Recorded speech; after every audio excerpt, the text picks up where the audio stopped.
கடந்த வாரம் வெளியான சூர்யாவுடைய விஸ்வநாத் அண்ட் சன்ஸ் திரைப்படம் ரிலீஸ் ஆகி 4 நாட்கள்லயே உலக அளவுல எவ்வளவு வசூல் பண்ணிருக்கு அப்படின்னு இந்த பதிவுல பார்க்கலாம் வாங்க. சூர்யாவுக்கு ஒரு நல்ல பிளாக் பஸ்டர் கம்பேக் எப்போ கிடைக்கும் அப்படின்னு ரசிகர்கள் ரொம்ப நாளாவே எதிர்பார்த்து வந்தாங்க. அந்த எதிர்பார்ப்புக்கு கருப்பு திரைப்படம் மூலமா செம்ம பதில் கிடைச்சது. படம் உலக அளவுல 340 கோடிக்கும் மேல வசூல் செஞ்சு சூர்யாவுடைய கெரியர்ல அதிக வசூல் செஞ்ச படமாவும் அமைஞ்சது. இந்த வெற்றியை தொடர்ந்து சூர்யா நடிப்புல வெங்கி அட்லூரி இயக்கத்துல வெளியான திரைப்படம் தான் விஸ்வநாத் அண்ட் சன்ஸ்.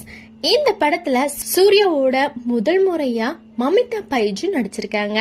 அதோடு ராதிகா சரத்குமார், பாலிவுட் நடிகை ரவீனா டாண்டன் அப்படின்னு முக்கிய கதாபாத்திரத்துல நடிச்சிருக்காங்க.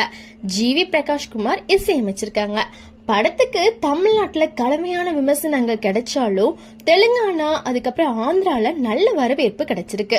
இந்த நிலையில கடந்த 14ஆம் தேதி வெளியான இந்த படம் வெறும் 4 நாள்ல உலக அளவுல 128 கோடி ரூபாய் வசூல் செஞ்சிருக்கிறதா தகவல் வெளியாயிருக்கு. இனி வரும் நாட்கள்ல இந்த வசூல் இன்னும் எவ்வளவு அதிகமாகும் அப்படிங்கறத நம்ம பொறுத்திருந்துதான் பார்க்கணும். நன்றி, வணக்கம்.